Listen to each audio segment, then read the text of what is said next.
Welcome to the Strenuous Life Radio. Isn't it something? This episode 41, I believe, is going to be called Mental Health Check. I know that my best friend asked me not to do this, but it's got to be done whether we like it or not.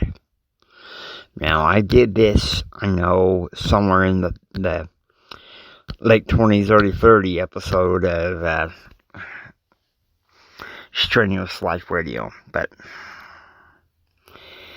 I feel compelled because of the loss of my late best buddy 18 years ago to talk about it. Not because what caused him to pass away was due to mental health, but because that I feel called, for his memory's sake, to talk about mental health. Yeah, we talk about the strenuous life, okay?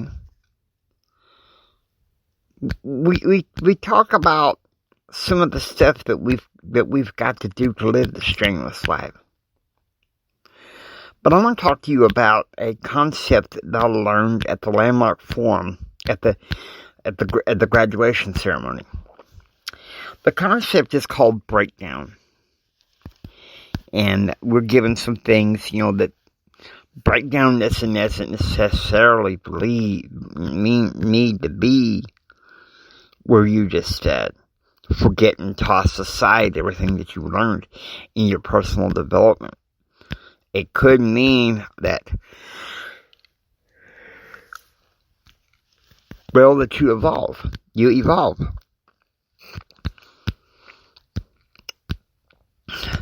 Look at Teddy Roosevelt. Okay? He was in the New York Assembly, okay? Happily married to his wife, Alice. And then she got pregnant with their daughter, whose also his name ended up being Alice Roosevelt Longworth. But the day that baby was born, both Teddy Roosevelt's mother died and wife died. And here he is coasting along and everything, all this manic energy, and all of a sudden, bam, bam, bam, just two hammer taps all at once. And I remember seeing a comic book of his life. And you could see him broken-hearted sitting in a church, around the time of the funeral. And it's just like, even though I'm legally blind, it's not hard to see that he's like all broken-hearted, kind of like, what am I going to do next? He's probably turning to people. Maybe they don't know what he can do. And so he does the only thing that he feels like he has to do. He takes off. I think he leaves his daughter in the care of his sister for a time. And goes off to the Badlands of North Dakota. Yeah. Historians like to say that Roosevelt had manic energy, okay? But as a man to have bipolar disorder, you have to know what goes up must come down. He had bipolar disorder. He had depression at times. Now, I'm sure that there's bipolar that is predominantly mania, okay? There is. But there's also accompanying depression. That's why I do call it bipolar. If it was some other deal, it'd be like unipolar, but he was diagnosed with bipolar disorder. The thing you need to understand is that mental illness need not be a label with stigma. Okay? Like I said, I know I wasn't going to talk about this. A part of me really didn't want to. Yesterday, I was crying. I was like, I don't want to do this. I don't want to talk about this. But something inside me kept saying, you have to. And my best friend said, You don't have to podcast anything that you don't want to. But you have to understand something, okay? You have to understand something. Maybe every once in a while I can spin something around and change it around, okay? But part of the theme, part of the heart of my speaking career is to talk to people about overcoming adversity.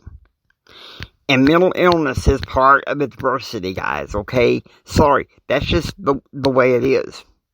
But you know, unlike my friend Jim Bob in the past, you know, something like bipolar depression doesn't need to be a death sentence, okay?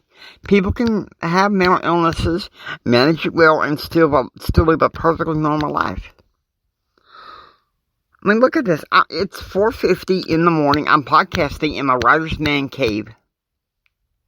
And I know I'm podcasting a lot, but I'm trying to get ramped up for a season that I'm having in July. I'm trying to get ramped up for a season that I have in July. And, well, this may not get the most downloads. I understand that. May sound cheesy to you guys. You may not like it, but part of the strenuous life, you must know sometimes life is difficult, okay? You're going to have down times. Now, that being said, if you, okay, and I'm speaking for people with all mental illnesses.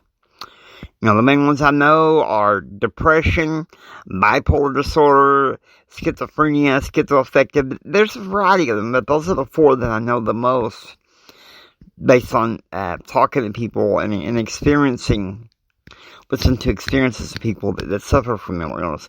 It need not be labeled or stigmatized like our reactive culture has been doing for decades.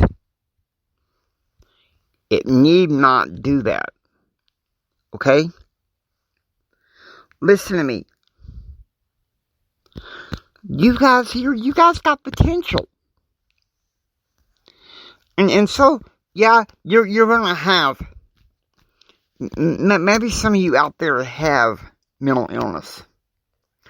Otherwise, why would I be prompted every so often a while, you know, the past 10 days, twice in 10 days, to talk to you about it?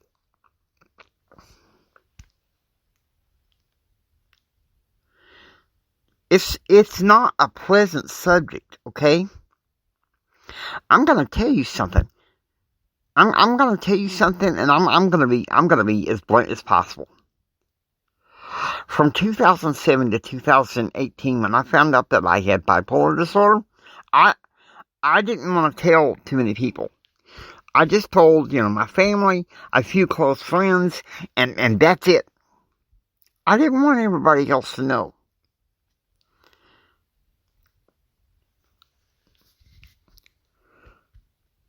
Because I was embarrassed. I didn't want too many people to know that I had that because they might have some wrong ideas.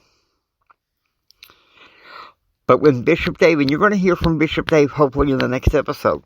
You're going to hear from Bishop Dave hopefully in the next episode. When Bishop Dave asked me to come forward in church and talk about my bipolar disorder. It took everything that was in me to stand up and talk about it. Okay? Listen to me. When I say everything, I mean everything. Because I didn't want to. But I also know that he told me sooner or later I probably would have to tell people about it, because he said that I had a good, strong story about how I overcome adversity because of it. Okay? Now that tells me something right there. That tells me something right there, that God calls us for so much more. You look at John F. Kennedy. Now, many people have this view of him as larger than life, okay? And so did I. But the more and more I read about his life, people don't want to see it this way, okay? But he suffered from depression. You get anybody on a stage or in front of the cameras, they're going to act like their best. They're going to do what they possibly can. But we are just mere mortal men, folks. We have our own foibles and we have our own frailties.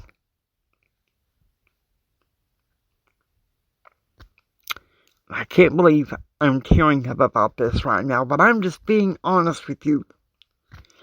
Mental illness is a fact of life. A fact of life. I want you to start taking some notes these last few minutes here. Mental illness is a fact of life, okay?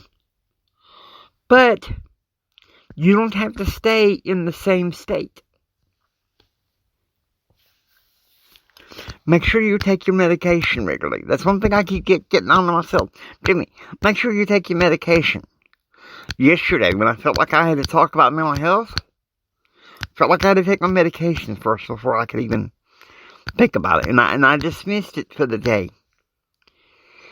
And then, I don't know, it's like something kept saying, you have to talk about it. You have to talk about it. And I know what my best friend said, you don't have to tell anything. But I know I do. Okay? I know I do. I can't deny it. There's nothing I can do to deny it. Alright?